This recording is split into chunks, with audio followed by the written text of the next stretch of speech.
गांव में तो सब जगह अकाल की परिस्थिति हो गई है। लगता नहीं कि अब इस गांव में ज्यादा दिन रुकना उचित होगा।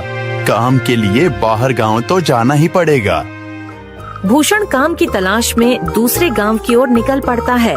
चलते चलते वह विजयपुर गांव में आ जाता है। वहां उसका रहने का कोई ठिकाना नहीं था और उसके पास कोई काम भी नहीं था। चलते चलते वह एक अमीर किसान जगत सेठ के पास आ पहुंचता है। सेठ जी, मैं भूषण दूसरे गांव से आया हूँ। हमारे गांव में अकाल की परिस्थिति हो गई है। लोगों के खेत सूखे पड़े हैं। गांव में बूंद बूंद पानी के लिए लोग तरस रहे हैं। अगर मुझे आपके पास कुछ काम मिल जाएगा तो बहुत कृपा होगी बड़े भाई। अरे रे, लगता है तुम्हारी हालत बहुत खस्ता हो गई है। ठीक है, वैसे मेरे पास एक काम तो है, पर लगता नहीं कि तुम वो कर पाओगे। सेठ जी, आप चिंता ना करें। मुझे आप कोई भी काम दे सकते हैं। मैं वो काम पूरी मेहनत और ईमानदारी से करूँगा। अच्छा ठीक है भूषण, तो कान खोल कर सुन लो। मेरे पास 50 गायें और 50 भैंसे हैं। तुम्हें हर रोज इन जानवरों का गोबर निकालना होगा और रोज सुबह शाम उन्हें चारा पानी देना होगा। महीने के आखिर में तुम्हें इस काम के लिए 200 रुपए मिलेंगे। और हाँ, 2 वक्त का खाना भी हमारी तरफ से मुफ्त दिया जाएगा। बोलो, क्या तुम ये काम कर पाओगे? अरे बाप रे, 50 गाय और भैंसों को संभालना आसान काम नहीं है। पर अब मैं कुछ कर भी तो नहीं सकता और ऊपर से सेठ जी 2 वक्त का खाना भी दे रहे हैं। ठीक है सेठ जी, मैं ये काम कर लूंगा, पर एक विनती है। हाँ बोलो भूषण, क्या बात है? सेठ जी, अगर आपको समस्या ना हो तो क्या मैं आपके गायों के साथ गौशाला में रह सकता हूँ? सेठ जी, मैं इस गांव में नया हूँ।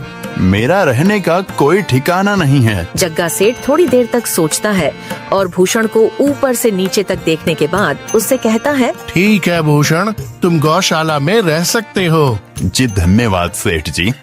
तब से भूषण गौशाला में रहकर अपना काम करने लगता है। वह रोज जल्दी उठकर गाय और भैंसों का गोबर निकालता, उन्हें चारा डालता और समय पर पानी भी पिलाता था। हर रोज भूषण अपना काम ईमानदारी और पूरी मेहनत से करता था। जगत सेठ को भी भूषण का काम बहुत पसंद आने लगा, क्योंकि वह अपना काम सफाई से करता था। एक दिन जगत सेठ भूषण को बुलाकर उससे बोलता है, भूषण, मुझे तुम्हारा काम बहुत पसंद आया है। तुम गाय और भैंसों का अच्छा ख्याल रख रहे हो, इसलिए दूध की गुणवत्ता भी बढ़ गई है और गायें पहले से ज्यादा दूध भी दे रही हैं। इसलिए मैं आज से तुम्हारी तनख्वाह बढ़ाकर पूरे 400 रुपए कर रहा हूँ। आपका बहुत बहुत धन्यवाद सेठ जी। कुछ दिन ऐसे ही बीतने लगते हैं। भूषण जगत सेठ के पास बहुत मेहनत और ईमानदारी से काम करता है। धीरे धीरे भूषण के पास अच्छा खासा रुपया जमा हो जाता है, जिससे वह अपने लिए छोटा सा रहने लायक एक कुटिया बनवा लेता है। उस गौशाला में सोकर तो नाक से गोबर की गंध अभी भी नहीं जा रही। अब आखिरकार मुझे अपने घर में चैन से सोने को तो मिलेगा। तब से भूषण जगत सेठ के पास गौशाला में काम करने आता और 2 वक्त का खाना खाकर अपने घर सोने के लिए चला जाता था। कई साल ऐसे ही बीत जाते हैं।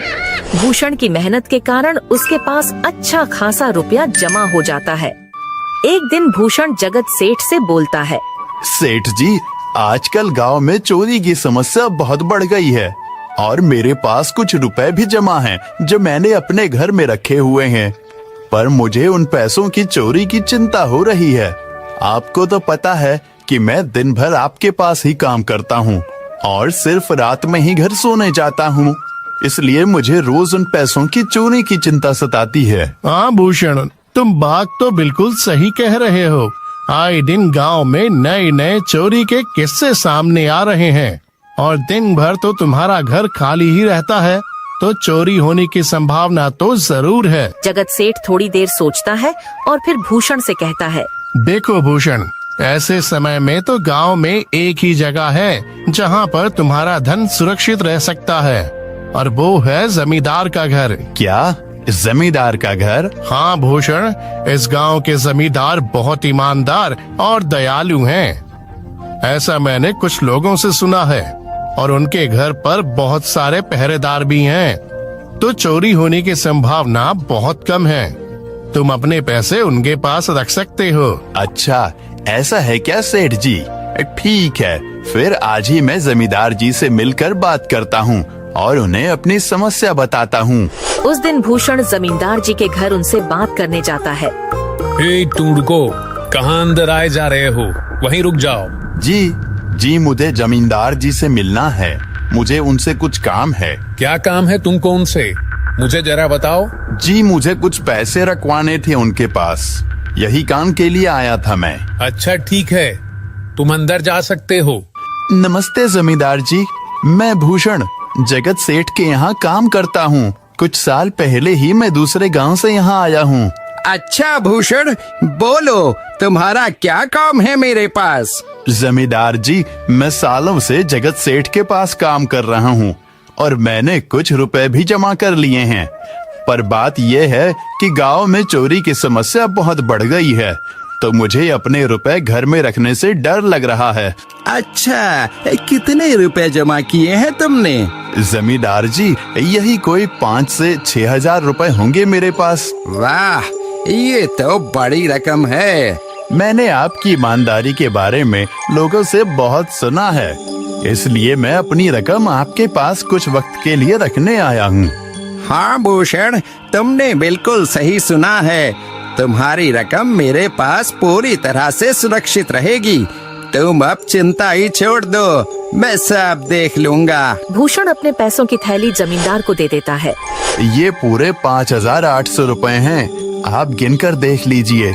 गिनने की क्या जरूरत है? तुम तो जगत सेठ के आदमी हो, मुझे तुम पर पूरा विश्वास है। जमींदार जी, आपका बहुत बहुत धन्यवाद। अब मुझे चोरों का कोई डर नहीं है, क्योंकि मेरे पैसे सुरक्षित हाथों में हैं। अरे भूषण, कोई बात नहीं, धन्यवाद तो मुझे बोलना चाहिए, जो तुम मेरे पास आए अपने रुपए रखने के लिए। भूषण अपने पैसे जमींदार को देकर अपने घर चला जाता है। हाँ भूषण, तुम्हारे पैसे मेरे हाथों में ही अच्छे लगते हैं। ऐसे ही भूषण ईमानदारी और मेहनत से जगत सेठ के यहाँ काम कर रहा था। देखते ही देखते 2 साल ऐसे ही बीत जाते हैं।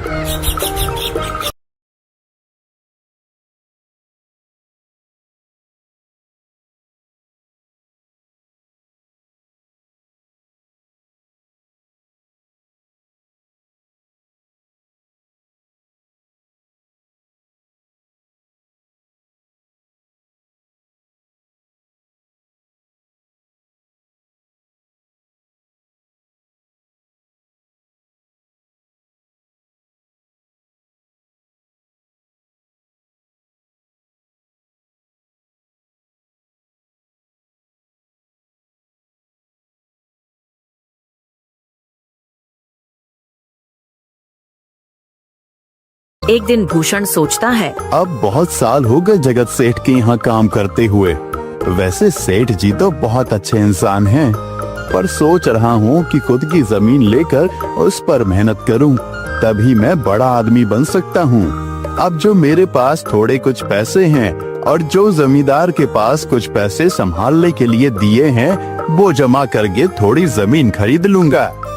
आज ही जमींदार से मिलने जाता हूँ और अपने रुपए मांगता हूँ। ये सोचकर भूषण जमींदार जी के घर चला जाता है। जमींदार जी, मैं अपने रुपए वापस लेने आया हूँ। आपके पास मैंने 5,800 रुपए दिए थे संभालने के लिए। अरे भाई साहब, मैंने पहचाना नहीं आपको, वैसे कौन हो आप? अरे जमींदार जी, मैं भूषण हूँ। पिछले साल मैंने आपको पैसे संभालने के लिए दिए थे, याद आया कुछ? अरे भाई साहब, मेरे पास कितने सारे लोग आते जाते हैं पैसे रखने के लिए, और सभी के साथ मेरा अच्छा व्यवहार होता है। वैसे आपके पास कोई कागजात हैं क्या? क्योंकि मैं हर व्यक्ति से कागज पर ही व्यवहार करता हूँ। किसने कितने पैसे दिए, किसके कितने पैसे रखे हैं, सबका व्यवहार रहता है मेरे पास। जमींदार जी, ये आप क्या बात कर रहे हैं? आपकी ईमानदारी देखकर ही मैंने आपको पैसे दिए थे संभालने के लिए, और आप अब ऐसी बातें कर रहे हैं। कृपया करके मेरे पैसे मुझे वापस कीजिए। हाँ भूषण, मैं ईमानदारी से ही काम करता हूँ, इसलिए तो तुमसे मैं डॉक्यूमेंट्स मांग रहा हूँ। क्या तुम्हें पता नहीं, जब तुम किसी से पैसों का व्यवहार करते हो तो तुम्हें स्टाम्प पेपर पर लिख कर देना पड़ता है। तुम किसी से भी पूछ सकते हो। नहीं जमींदार जी, मैं आपके पैर पड़ता हूँ, कृपया करके मेरे रुपए मुझे दे दीजिए। बड़ी मेहनत से मैंने वो पैसे जमा किए थे, मुझ पर ऐसा अन्याय ना करें। अरे क्या ये झूठ मूठ का रोना धोना लगाया है? लगता है तुम ढोंगी हो और मेरी ईमानदारी और भोलेपन का फायदा उठाकर मुझसे ये रुपए लेने आए हो। रुक, तुझे अभी सबक सिखाता हूँ। जमींदार अपने आदमियों को बुलाकर भूषण की पिटाई करने को कहता है। इसे तब तक मारो जब तक ये बेहोश ना हो जाए। इस 2 कौड़ी के आदमी ने मेरी ईमानदारी पर सवाल उठाया है, इसे छोड़ना मत। जमींदार के आदमी भूषण को डंडे से खूब मारते हैं। फिर भूषण दुखी होकर अपने घर चला जाता है। भूषण के शरीर पर घाव के निशान स्पष्ट दिखाई दे रहे थे। 2 दिन से भूषण घाव के दर्द के कारण जगत सेठ के घर काम के लिए नहीं जा पाता है। इसलिए अगले दिन जगत सेठ भूषण के पास आ जाते हैं। वह देखते हैं कि भूषण खाट पर सो रहा है और वह बड़ा ही चिंता में नजर आ रहा है। भूषण भाई, तुम 2 दिन काम पर नहीं आए, क्या हुआ भाई? तबीयत ठीक है ना तुम्हारी? कुछ समस्या है क्या? अरे सेठ जी, आप खुद यहाँ आए हो। आप खबर भिजवाते तो मैं खुद चला आता। अरे भूषण, कोई बात नहीं, तुम्हें देखकर लगता है तुम बीमार हो। क्या हुआ है तुम्हें? जगत सेठ, क्या बताऊं, जिस जमींदार के पास पिछले साल मैंने अपने पैसे संभालने को दिए थे, वो आज मुझे पैसे वापस नहीं करना चाहता। वो बहुत लालची इंसान है, वो लोगों को ठग रहा है। और जब मैंने बाद में गिड़गिड़ाना शुरू किया तो उसने डंडे से मार मार कर मेरी पिटाई करवा दी और मुझे वहाँ से धक्के मार कर निकाल दिया। अरे बाप रे, ये तो बड़ा ही गंभीर विषय है। मैंने तो जमींदार के बारे में अच्छा ही सुना था, पर मुझे भी नहीं पता था कि वो इंसान इतना गिरा हुआ है। तभी मैं सोचूं, हर साल उसकी संपत्ति इतनी ज्यादा कैसे बढ़ रही है। मुझे माफ कर दो भूषण, मैंने ही तुम्हें जमींदार के पास जाने को बोला था। गलती तो मेरी भी है। नहीं जगत सेठ, आप तो मेरा अच्छा ही सोच रहे थे। ये तो उस जमींदार का लालच है। अब लगता नहीं मेरे पैसे उस जमींदार से वापस मिलेंगे भी। भूषण, मेरे पास एक तरकीब है जिससे मैं तुम्हारे पैसे तुम्हें वापस दिला सकता हूँ। जगत सेठ भूषण के कान में सारी तरकीब बताता है। ठीक है सेठ जी, हे ऊपर वाले, ये तरकीब कामयाब होने दीजिए। अगले दिन जगत सेठ बहुत सारे पैसों को एक सूटकेस में भरकर खुद जमींदार के घर जाता है। अरे जगत सेठ, आज आप खुद यहाँ? बोलो भाई, इस गरीब के घर कैसे आना हुआ? हमारा तो ये सौभाग्य है कि आप जैसे धनी आदमी के चरण हमारे घर में लगे हैं। नमस्ते जमींदार जी। अरे जमींदार जी, आप तो मुझे अब लज्जित कर रहे हैं। वैसे मैं कुछ महीनों के लिए दूसरे राज्य में व्यापार करने जा रहा हूँ। मैं ये लगभग 50,000 रुपए लाया हूँ। मुझे डर है कि कहीं ये चोरी ना हो जाए। क्या आप मेरे सारे पैसे अपने पास संभाल कर रख सकते हैं? आपके सिवाय इस गांव में और किसी पर भरोसा नहीं कर सकता। अरे जगत सेठ, ये भी कोई पूछने की बात है? मेरे पास आपके पैसे बिल्कुल सुरक्षित रहेंगे।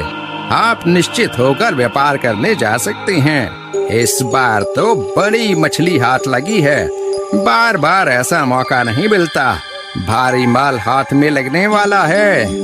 तभी वहाँ पर भूषण आ जाता है। अरे भूषण, तुम? अच्छा हुआ तुम आ गए। मैं तुम्हारे पास ही आने वाला था।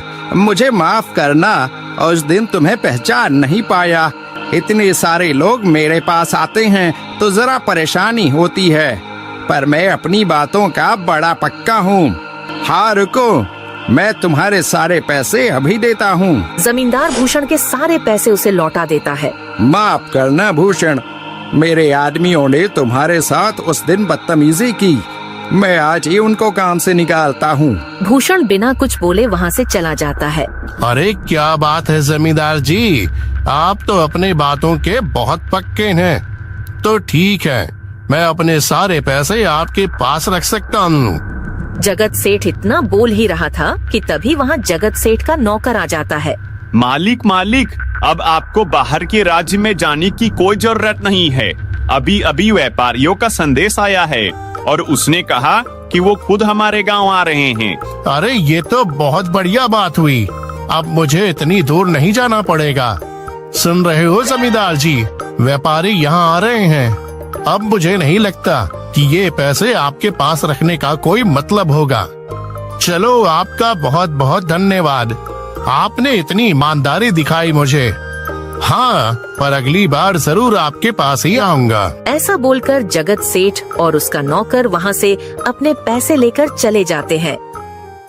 धत तेरी की, ये क्या हो गया? ये 50,000 तो चले गए और जो भूषण के 5,800 रुपए हड़प लिए थे वो भी चले गए। आपका बहुत बहुत धन्यवाद सेठ जी। अगर आज आप ना होते तो मेरी सारी जमा पूंजी वो जमींदार हड़प लेता। भूषण, कोई बात नहीं। जो व्यक्ति मेहनत और ईमानदारी से कमाता है, ऊपर वाले उसका कभी बुरा नहीं होने देते, और जो हराम की कमाई का खाता है उसका कभी अच्छा नहीं होने देते।